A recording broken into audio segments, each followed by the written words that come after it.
I take this opportunity to welcome you to this Switch Africa regional meeting, whose theme is advancing green business and circular economy in Africa. Switch Africa Green Program, I know, supports 7 countries, and the purpose is to achieve sustainable development by engaging in transition towards the green economy based on sustainable consumption and production patterns, which is SDG 12. In Uganda, the Switch Africa Green has built a pool of resources, knowledge base, and expertise within the 3 priority sectors of agriculture, manufacturing, and tourism. The transition to an inclusive green economy requires, however, replication and scaling up the outcome of this exercise that have been undertaken by those who have done it here in the country. Today, as a country, we have developed a green growth strategy, the green manufacturing strategy, and green procurement policy through sustainable consumption. These are initiatives the government has taken in to put in frameworks that should drive the agenda of the green economy ahead. And I think it is in the process of now being internalized through all sectors. During the recently held African Ministerial Conference on the Environment, which was the 17th regular session in Durban, South Africa, in December last year, a regional framework on circular economy was proposed in order to contextualize the concept of circularity to the needs of African countries.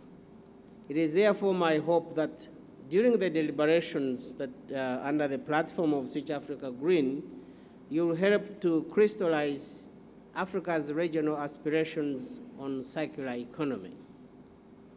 The circular economy approaches are part of Africa's transformative efforts to sustainable development. And the Switch Africa Green Program already promotes circular approaches. For example, the promotion of biogas technology, electrical and electronic waste management, promoting organic agriculture, in green manufacturing and industrial parks, and through standards and labeling in, for example, the hotel industry. These are some of the approaches that have been championed by Switch Africa Green. A recent survey conducted by the United Nations Environment Program shows that 64% of the entrepreneurs, and these are from the micro, small and medium enterprises, experienced a positive impact on income generation and collectively achieved an average annual cost saving of around $7 million just by improving efficiency through eco-innovation, energy efficiency, and water efficiency. Ethiopia is one of the countries who implement climate resilient green economy strategy. And this Switch Africa Green Program is also very supportive for this strategy. And as you know that with Switch Africa Green Program is designed to support 7 countries in Africa to achieve sustainable development. And in our case, this Switch Africa Green Ethiopia is at the initial stage that assessment is being done in 3 priority sectors, namely agriculture, manufacturing, and integrated waste management. So our attendance here in Uganda is especially to learn from those 6 countries who implemented before Ethiopia. So we are very happy to share from you and to learn how you implement this program, and that will help us to scale up the one which we already started. Just a few months ago, our new president of the European Commission, Ursula von der Leyen, identified green deals as one of our 3 overarching issues to be given priority under her mandate, adding that she wants European green deals to become our hallmark in our internal and external affairs. And this is not just about environmental sustainability, it is our collective growth agenda going forward. The new consensus of development, essentially our version of working towards the SDGs, seeks to accelerate transformation by placing an emphasis on cross-cutting elements of development policies such as sustainable energy, climate action, along with investment and trade and gender equality, youth, good governance, democracy, rule of law, human rights, migration, mobility. The EU has a record of championing the circular economy concepts, including through adopting and completing a circular economy action plan, and I'm pleased to inform you all that we have a new action plan being developed to be integrated into our policies going forward. In Uganda, the EU's commitment for advancing green growth has translated into our selection of inclusive green economy as our main focal area of cooperation under our national program. This is also testimony to this government's support to this concept through the Ugandan Green Growth Development Strategy, which we aim to support through 5 areas that catalyze development and seek to explore new areas of competitiveness that are more environmentally friendly, such as sustainable agriculture production, value chains, natural capital management and development, planned green cities, which are particularly important in view of the rapid population growth and urbanization, sustainable transport, and energy for sustainable livelihoods and development.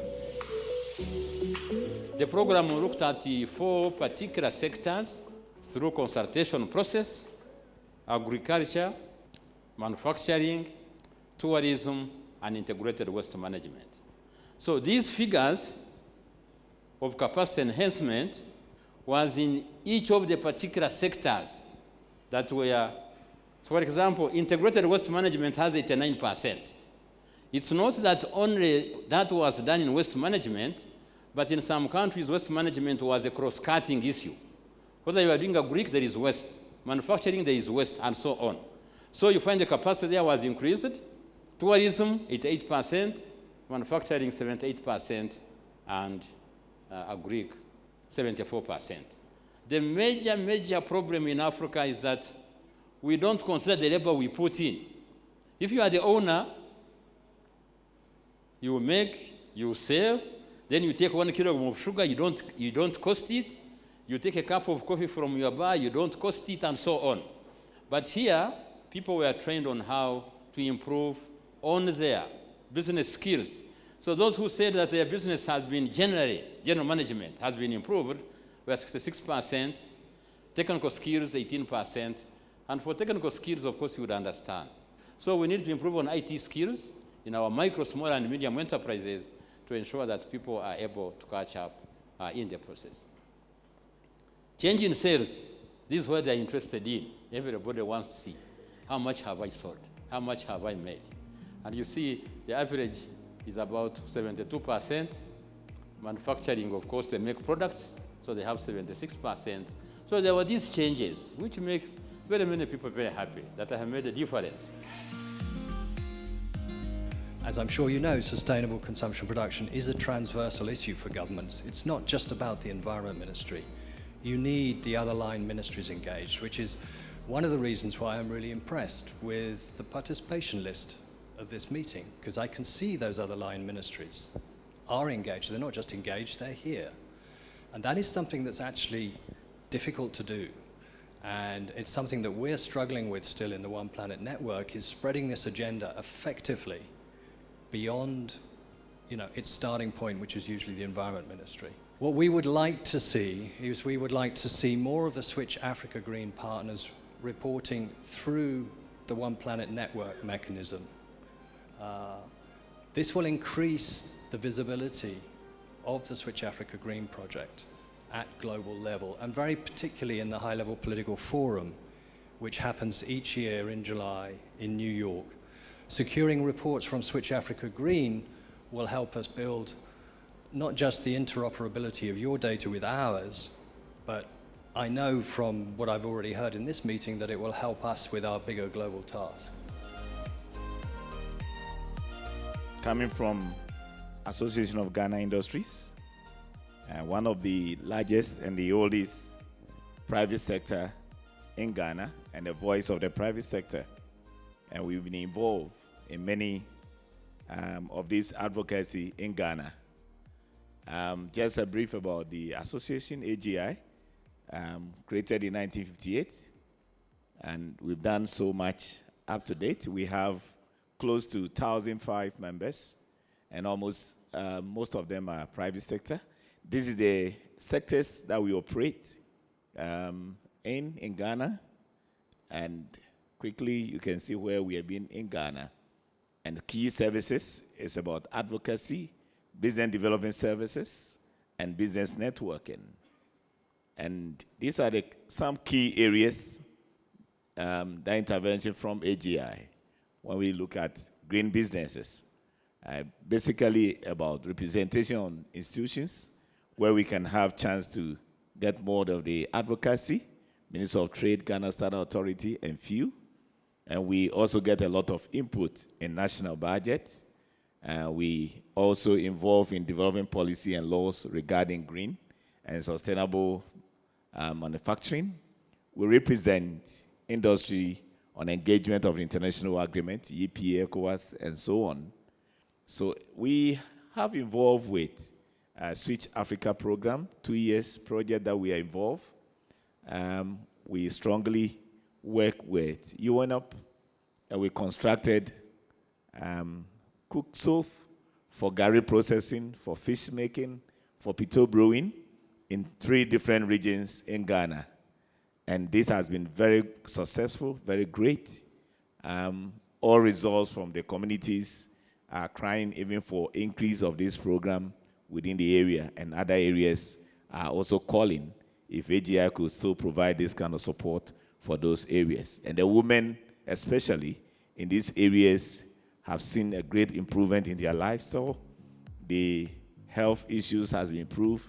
They can now produce more, and we are expecting to get more funds to provide similar support to other areas.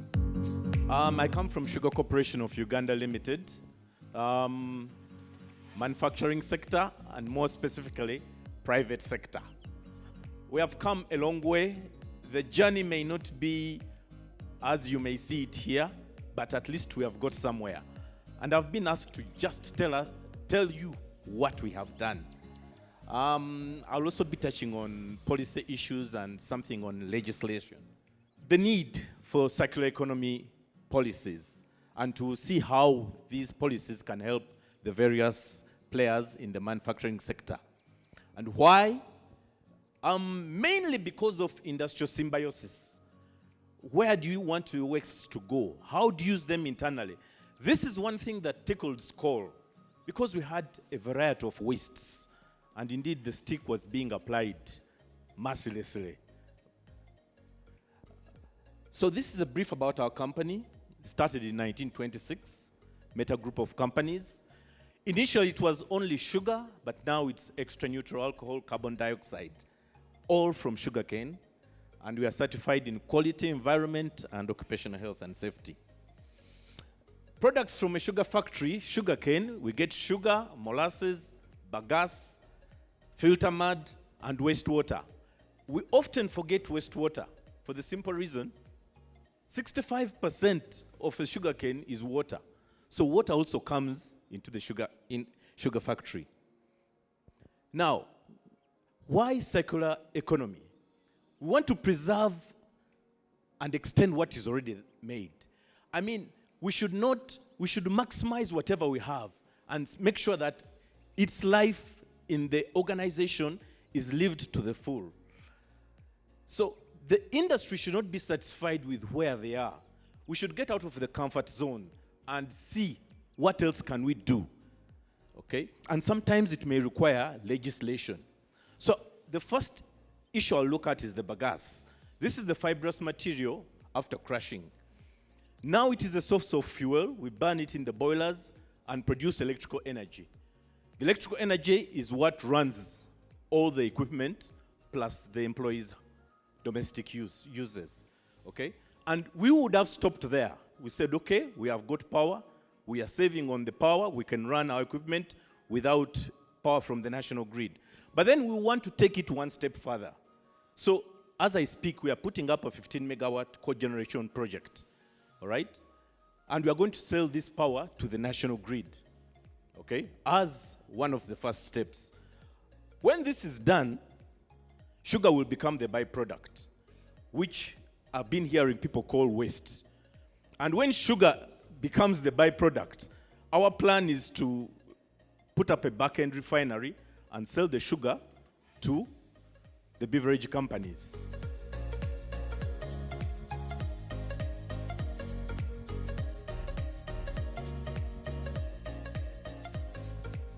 I would like, if you are present, the rapporteurs or the chairpersons of the various committees to come up, and we'll start with Mr. Kurut coming to give one of the sessions on money and finance. Thank you very much. Mr. Kurut, you're welcome. So we looked at the policies and opportunities, and we realized that we have the green capital finance channels, such as banks, microfinance, then there were insurance companies, and ATIF that actually presented. Then we also agreed that we have favorable government policies already in place. That much we looked at it some time back. There are really enough of them. Then there is also increased concern on climate change and greening. That is littered all over the SDGs. Now, on the challenges, we moved away from the challenges that they are already listed.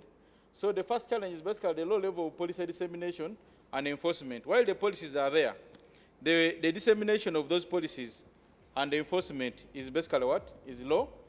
Then there is also lack of the greening infrastructure. Then we have basically the high risks in agriculture as a major challenge. And this has basically affected banks in dealing with what? With the sector.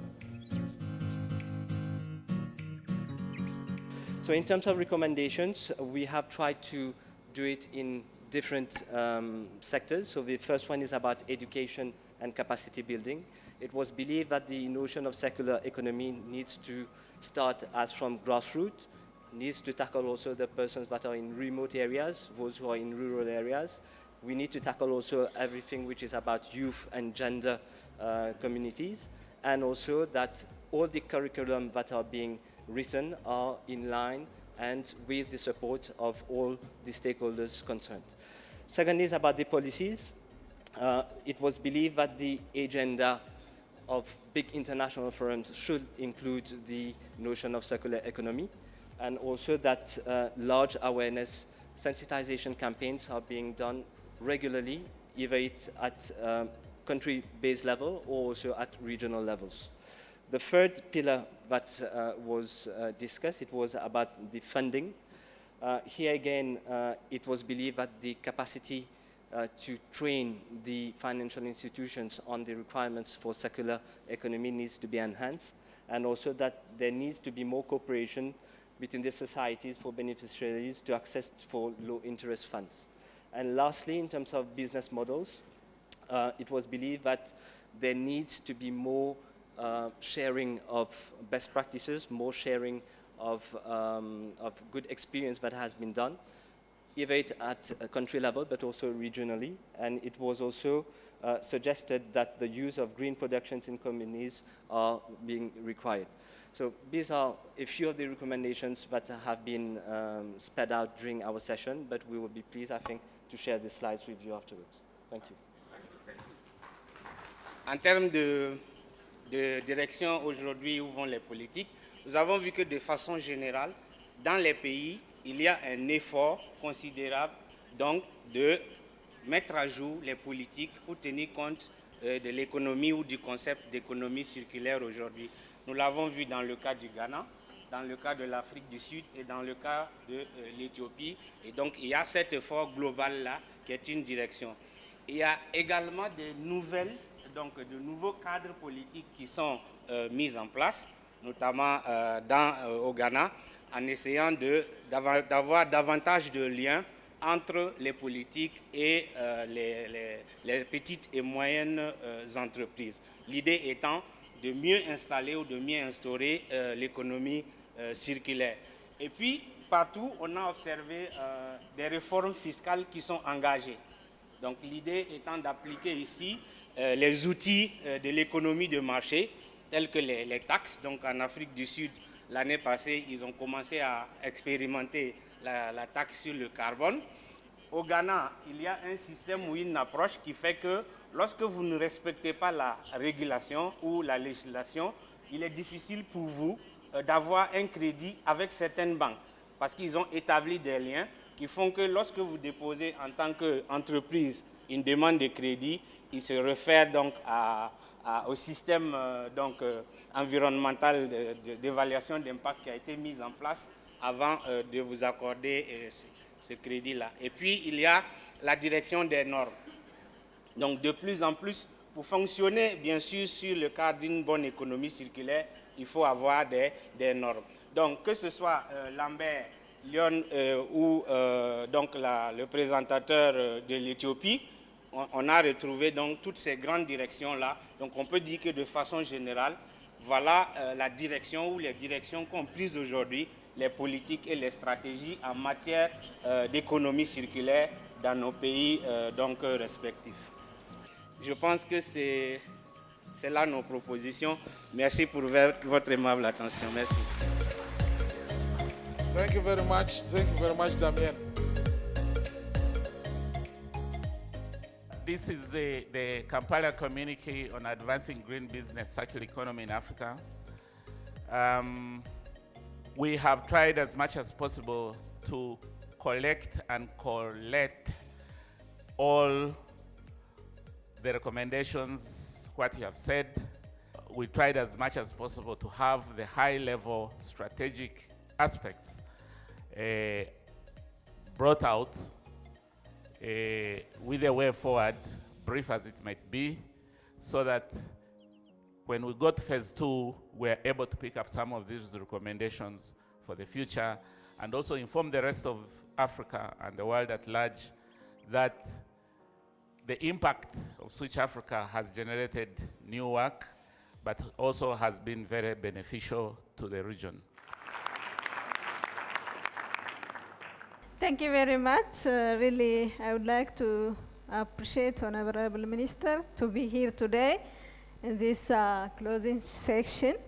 We are here to share experience from 6 other countries, and really, as my expectation, we learned many experience, and I didn't expect Africans are doing an environment like this. This is really what I observe and I see. Many times we can hear from other persons, which is not Africans, but really when I come here, I observe everything Africans nowadays really switching their environment to green. This is the things what I learned from 2 days participation here in this meeting. Also, I would like to thank for giving this your opportunity to me to talk to participants, and I can say have a good time for all of us. Thank you very much. Switch Africa Green has supported green business practices in 3 key sectors, namely agriculture, tourism, and manufacturing. And since the introduction of Switch Africa Green project, It has been proven that green practices can greatly reduce environmental malpractices, increase green jobs, especially for women and youth, improve livelihoods, and thus sustainable economy. However, the road to transition to a green economy has not all been smooth, as we all still face constraints related to financing green initiatives, awareness creation among the public, acquisition of green technologies, and enhancing human capacities to adapt and sustainable production and consumption patterns. I'm not only excited to see Ethiopia also entrusting the struggle to redeem our environment in the hand of a lady. And it's not by mistake. And you know that the challenges are huge, but the resilience lies with the women.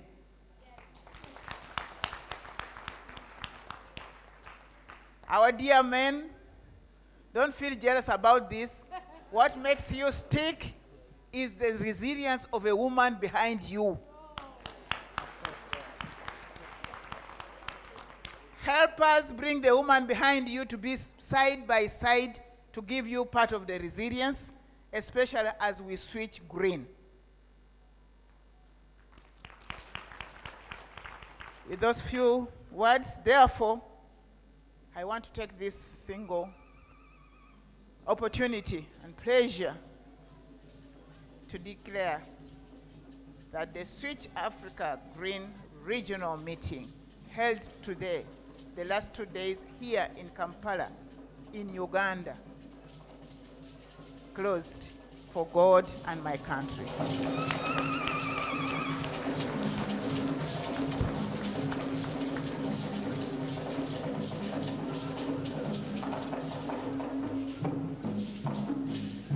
It is also very good that at the end of this project, we provide recognition for those people who have performed very well. They have passed the exams. And therefore, honorable ministers,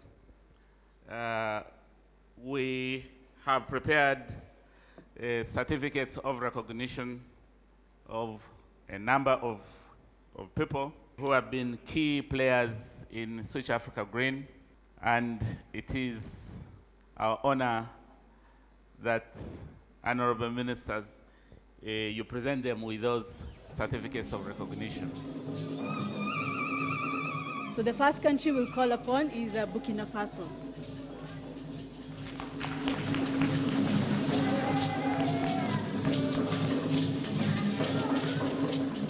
For the next country we call is Ghana.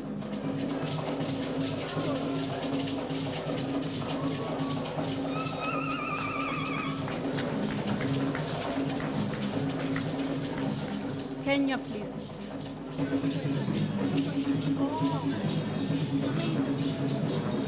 Thank you very much. The next country, Mauritius.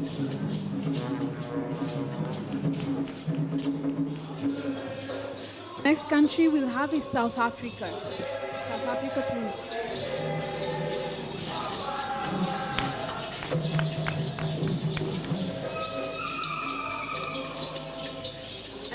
And now the host country, Uganda.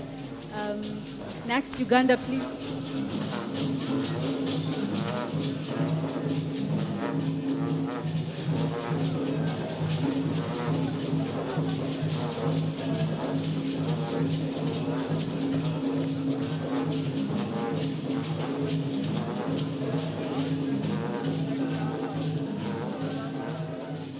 This was a really impressive conference, which is bringing to a close the first phase in this European Union funded project. I saw a real critical mass of policymakers, businesses and NGOs and think tanks working to achieve the shift to sustainable consumption and production patterns. This year's conference is very fantastic, more exceptional.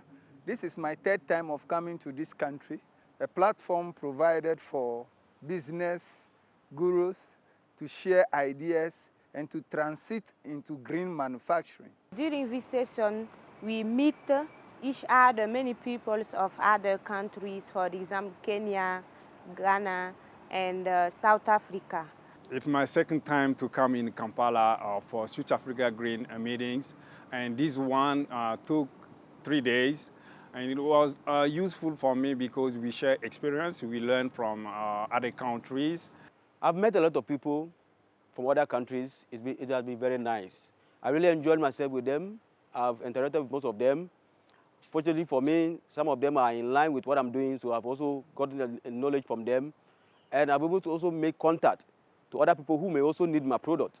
So from here, I know I'm going to contact them, and then we'll start doing business. I met some, a lot of people, and I really appreciate, for example, with Ghana, my close country neighbors. I've been here 3 days now, and these 3 days of my stay here is a big exposure to my brain, big exposure to my eye, in terms of the things that they've organized for us.